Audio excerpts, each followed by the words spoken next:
Hey folks, it's Regis from the road. The legendary Road Regis here with a card review. 3 new cards got reviewed today at the Battlegrounds Brawl, which I participated in. Got fourth, or as some might call it, last place, but nonetheless, still a pretty crazy prize pool. Had a ton of fun. Did okay personally. Maybe lower third of the pack, but considering that 10 of the best players in the world were there, that's actually not too bad. I ended up with a second and a third and a couple fourths, I think. So overall, not too terrible given the quality of the field. That said, you guys don't care about that. You want to hear about cards, so let's talk about these cards, including the one right here up there somewhere. It's Shu'ma, a new neutral legendary for Descent of Dragons. It's a 7 mana 1/7, and at the end of your turn, it'll fill your board with 1/1 tentacles.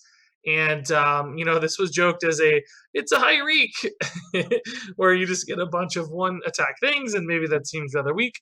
But this card presents some intriguing opportunities for me. I think we've seen in the past things that just dump stuff onto the board have found success in Hearthstone. Now, of course, Hyreek is not an example of that because Hyreek is in a class that has a hard time leveraging those sorts of things. Like, yes, Warlock can go for wide boards with Zoo, but that's more about building on the momentum of an early game. It's not about reloading infinitely with these wide boards. But when we look at classes like, say, Druid, for instance, they've historically had much better success at reloading those boards and then presenting problems out of those boards. So we see that with a variety of Druid wideboard token summoning style cards for token Druid decks. And I actually think a card like Shu'ma makes sense in that environment where if you just need another reload, 7 or 8 reloads in a game to make sure you keep presenting pressure to your opponent and keep presenting those Savage Roar and buff boards, then Shu'ma does that. And although he's not quite as good as, say, like a twin spell that reloads your boards twice, because that's guaranteed, there are those turns where Shu'ma might survive because it's a lower priority target, or your opponent thinks that maybe they can deal with that reload in time, because this is always at the end of the turn, right? So it's like, well, I'm not going to deal with Shu'ma now, but I need to kill everything else so I don't die to Savage Roar, so maybe I'll leave the Shu'ma up, and then he gets to do it again, and the same sort of dilemma keeps repeating. They have to eventually bite the bullet and kill the Shu'ma, and of course, they won't be particularly punished when doing so because it dies fairly cleanly to trades and removal and those sorts of things. But if the right deck is there to support it, then yeah, maybe this is one of those reload opportunities in that deck. Now, that said, it still does have some problems, right? It's a very slow card. It's not presenting an immediate threat. Your opponent does have time to react to it. 1/1s die so easily to a variety of things in Hearthstone, and even Shu'ma itself dies, as I said, super easily to trades. So I'm not saying it's a great card. I'm not dismissing it quite as quickly or quite as readily, perhaps, as some people are. So is this one going to land in that like 2-star range? No, I think I'm actually going to say it's more like a 3-star card. So moving on here to Dragon Rider Larissa. She's a new Paladin legendary minion, 3 mana 3/3 with a death rattle that gives a dragon in your hand +3/+3, and it gives that dragon this death rattle. So basically here, if you always have a dragon in hand, every time your dragons are dying that get this buff, then you're chaining this death rattle and creating a pseudo infinite +3/+3 hand buff that just keeps chaining onto a new dragon. A bit like something like Valinir was the comparison made when this was revealed, and that makes sense. It's another kind of infinitely chaining buff that goes back into your hand. And that's intriguing, right? Valinir was a card that did indeed see some play. So that's a favorable comparison in a lot of ways. But there are some challenges, I think, for Dragon Rider Larissa. Number one, she has to be in a dragon deck, right? And although we do have some dragon hand buff stuff already introduced this year in this year's standard format, it hasn't been good so far. Things like Bronze Herald just haven't gotten there yet. But another challenge, I think, for Larissa is that for the chain to go well, you kind of have to play the dragon it hits. You don't necessarily always get to play that dragon. So, for instance, if you have like a late game dragon, say Nozari, just for the sake of example, in your deck, and it hits the Nozari on turn 3, that's 6 turns where your Dragon Rider Larissa didn't do anything and she was just a 3/3. If she hits exactly a 4-drop, like, okay, maybe this chain goes off well. So not only are you narrowly defining her into a deck immediately, which is some kind of like hand buff dragon deck, probably a mid-range build of some sort, because that's typically where stats on minions make sense the most. But you're also limiting your options on a given turn to make the Dragon Rider Telritha make sense.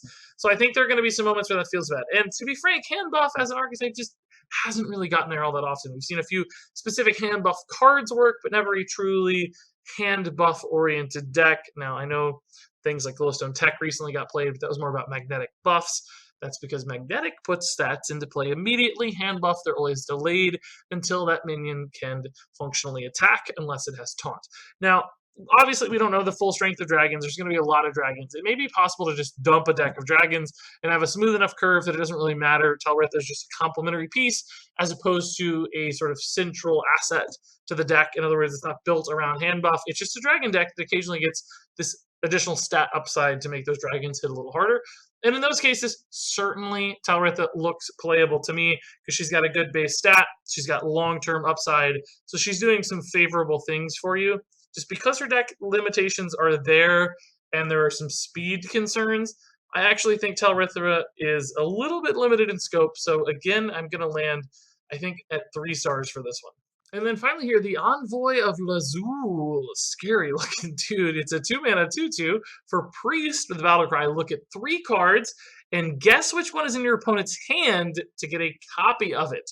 So this is not just a reprint of previous cards like Curious Glimmerroot. This is all about which one's in your opponent's hand. And there has been some debate about what these 3 cards will be, but I think any reasonable interpretation has to assume that these are just any 3 cards.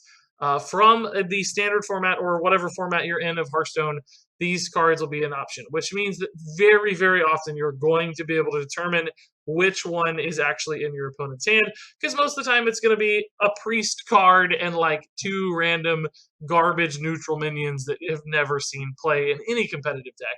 Only maybe like, 1 out of 10 times or something will be a second priest card or a neutral card that makes sense for the deck and you have a dilemma.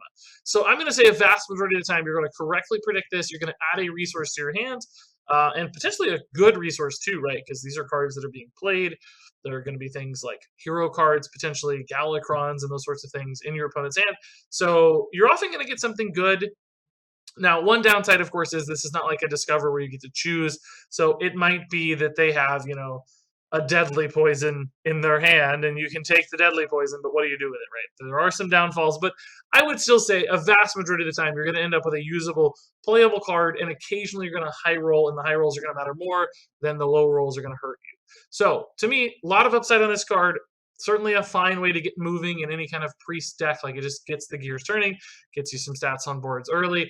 That's the sort of thing we've seen successfully in priest in the past. Curious Glimmerroot got played a ton, for instance, and I absolutely think Envoy of Mizue is another card that's going to see play in priest. I think it will be a 4-star card. So if you missed those star reviews, I guess we'll still do some real quick reviews. Shu'ma is 3 stars, believe it or not. Dragon Rider Telritha is 3 stars, and Envoy of Mizue is 4 stars. That said, guys, thanks much for watching this review. Thanks for voting for our team in the Battlegrounds Brawl. That was pretty amazing, so appreciate the support.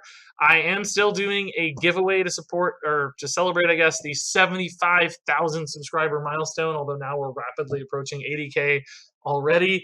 For details on that, check the description and the pinned comment. I'll send you over to my Twitter profile. There's going to be a link there to the contest. Basically, you follow me on Discord, join my Discord, follow me on Twitter, etc., Twitch, so on and so forth. You'll get some entries and have a chance to win one of 5 $500 Blizzard gift cards, which is a pretty cool prize pool, I have to say. And we'll do another one even bigger when we get to 100K. So let's go ahead and say it, Regis, for the first time ever. Let's smash that sub button. Let's smash it. Get to 100K, guys. That said, thanks much, as always, for hanging out here. Appreciate you choosing these videos to hear some thoughts on these cards. If you have disagreements, of course, share those below. We all get smarter by listening to one another. But until then, thanks much for watching, and until next time, game on.